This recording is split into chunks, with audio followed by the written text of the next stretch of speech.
Bismillahirrahmanirrahim. Assalamualaikum warahmatullahi wabarakatuh. Alhamdulillahil hadi ila rasyad. Wassalatu wassalamu ala nabiyyina Muhammadin al-mursali ila kafatil ibad wa ala alihi wa ashabihi wa atba'ihi ila yaumit tanad. Wa ba'd.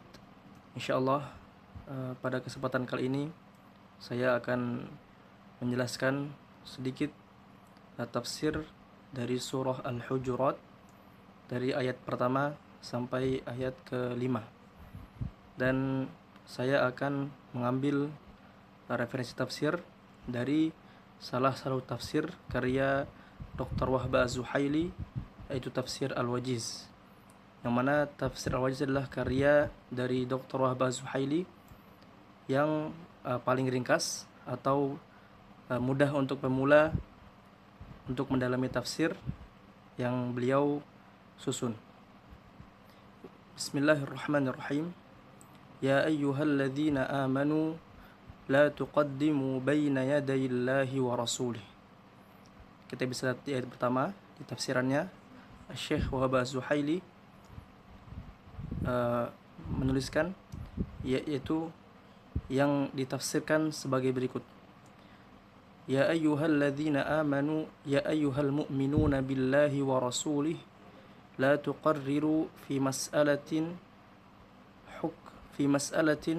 hukman qabla an yahkuma Allahu wa rasuluhu fiha.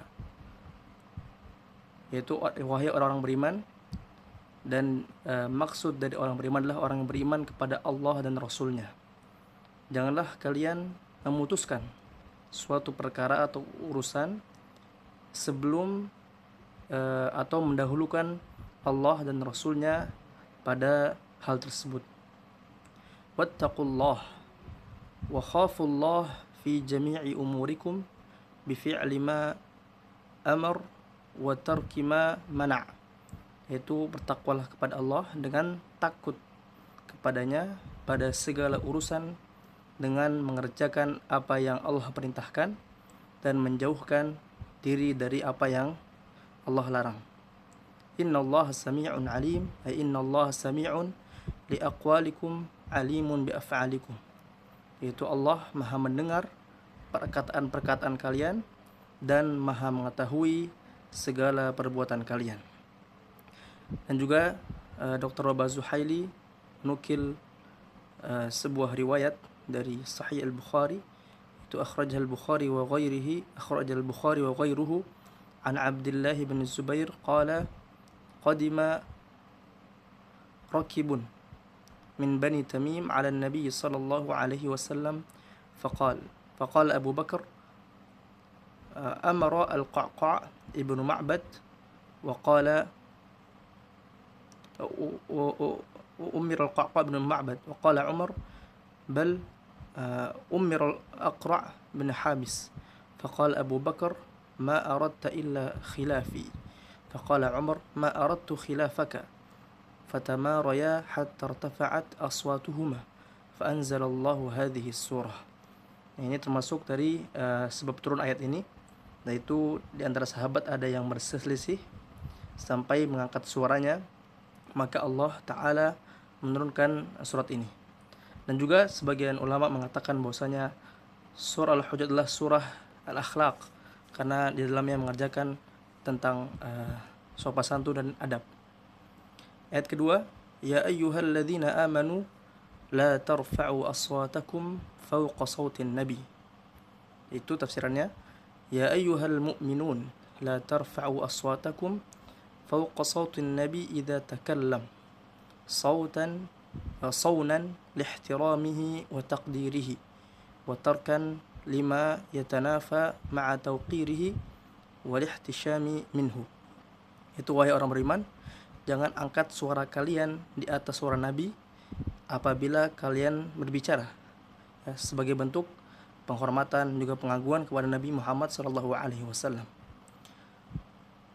Wala tajharu lahu bil qawli ka jahri ba'dikum li ba'din ولا تجهروا له بالقول كجهر بعضكم لبعض فلا تنادوه باسمه وإنما بصفته من النبوة أو الرسالة.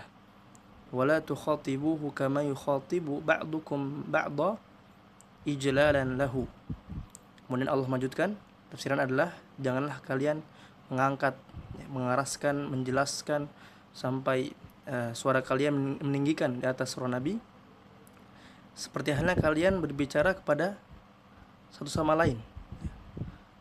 An tahbata a'malukum antum la tash'urun khawfa an yubtila thawabu a'malikum thawaba ay yabtula thawabu a'malikum wa antum la tash'uruna bidhiya'iha wa annahuma muhbitah.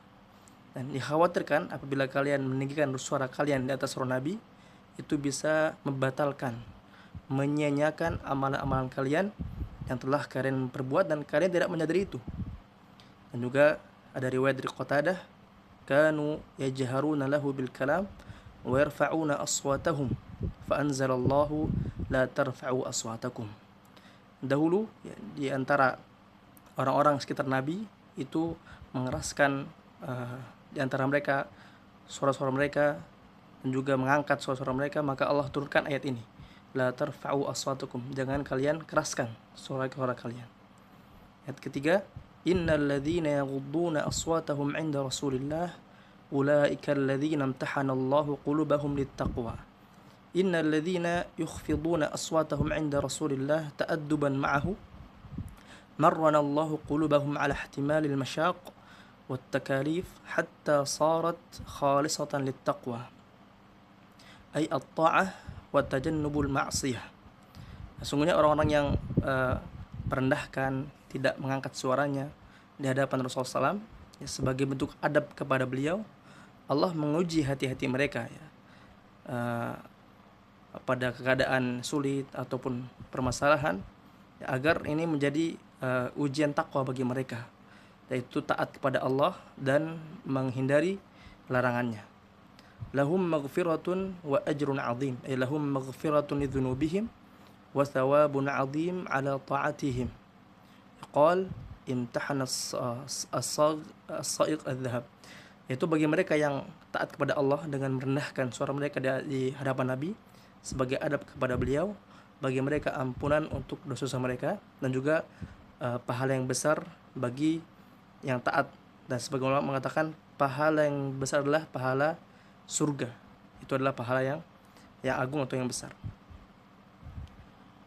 Di sini juga ada riwayat asbabun nuzul, yaitu nazalat fi Thabit ibn Qais alladhi jalasa yabki fi at-tariq khashyatan an yarfa'a sawtahu fawqa sawti an-nabi li'annahu kana sayyitan rafi'a as-sawt fada'ahu Rasulullah sallallahu alaihi wasallam wa qala lahu ama tarda an ta'isha hamidan wa tuqtalu shahidan wa tadkhulul jannah qala raditu wa la arfa'u sawti abadan ala sawti Rasulullah sallam fa anzalallahu innal ladzina yaghudduna aswatahum. Diriwayatkan bahwasanya ayat ini, ayat ketiga, turun kepada sahabat yang bernama Thabit bin Qais, yang dikatakan beliau telah mengangkat suara di hadapan Nabi sehingga beliau takut ya, menyesal dan juga menyesal perbuatannya sehingga beliau galau gitu. Maka Nabi SAW memanggilnya dengan untuk menghiburnya ya. Apakah engkau ridho untuk hidup secara agung, secara mulia dan mati syahid dan masuk surga? Maka kata sahabat Thabit bin Qais, saya mau seperti itu, maka aku tidak akan mengangkat suaraku lagi selama-selamanya ya. Maka Allah Ta'ala turunkan ayat ketiga ya. Jadi ada Allah menerima perbuatan taubat bagi yang ingin mengevaluasi dirinya dari kesalahan. Ayat keempat, innal ladzina yunadunaka min wara'il hujurat aktsaruhum la ya'qilun. Innal ladzina yunadunaka min khalf aw kharij ghurufati sakanik fi zamanir rahah aktsaruhum jahilun la yata'aqqaluna ma yanbaghi mura'atahu min al-adab wal ihtirami lak. Sesungguhnya orang-orang yang suka memanggil Rasulullah SAW di belakang kamar-kamar beliau atau kamar-kamar istri-istri beliau, aktsaruhum la ya'qilun, kemudian mereka itu tidak berakal atau tidak mau berpikir dulu apakah ini perbuatan baik atau buruk, tidak berpikir lebih panjang lagi. Juga dari riwayat qala Zaid ibn Arqam ja'a nasun minal Arab ila hujarin Nabi sallallahu alaihi wasallam faja'alu yunadun ya Muhammad fa anzalallahu hadhil ayah. Dulu di antara orang ada yang memanggil beliau. Beliau sedang di ruangannya atau di kamarnya, orang-orang memanggilnya dari luar, ya Muhammad, ya Muhammad. Maka Allah mengingatkan para umat Nabi Muhammad dengan ayat ini. Jangan kalian mengangkat suara kalian karena itu termasuk perbuatan yang tidak berakal. Ayat yang kelima adalah walau annahum sabaru hatta takhruja ilaihim lakana khairan lahum. Walau annahum intadharu khurujaka lakana sabruhum khairan lahum min al-isti'jal lima fihi min al-adab wa ta'dhimi maqamik. Dan seandainya mereka itu sabar ya, tidak buru-buru memanggil Rasul dengan angkat suaranya, itu lebih baik dari mereka, karena kesabaran yang baik, itu adalah sifat yang terpuji, adalah sabar. Wallahu ghafurur rahim. Wallahu wasi'ul maghfirah lil mustaghfirin war rahmatu lit taibin haitsu iqtasara 'ala an-nushi wa taqri'il musii'in al-adab. Sungguhnya Allah itu Maha Pengampun lagi Maha Penyayang. Buktinya adalah Allah menegur orang-orang yang suka mengangkat atau tidak beradab Rasulullah SAW dengan turun ayat ini dengan panggilan yang lembut bagi orang-orang tersebut. Ini adalah sebagai adab kepada Nabi Muhammad SAW. Mungkin sekian. Semoga Allah Ta'ala memberkahi apa yang telah disampaikan. Subhanakallahumma bihamdika asyhadu an la ilaha illa anta astaghfiruka wa atubu ilaik. Wassalamualaikum warahmatullahi wabarakatuh.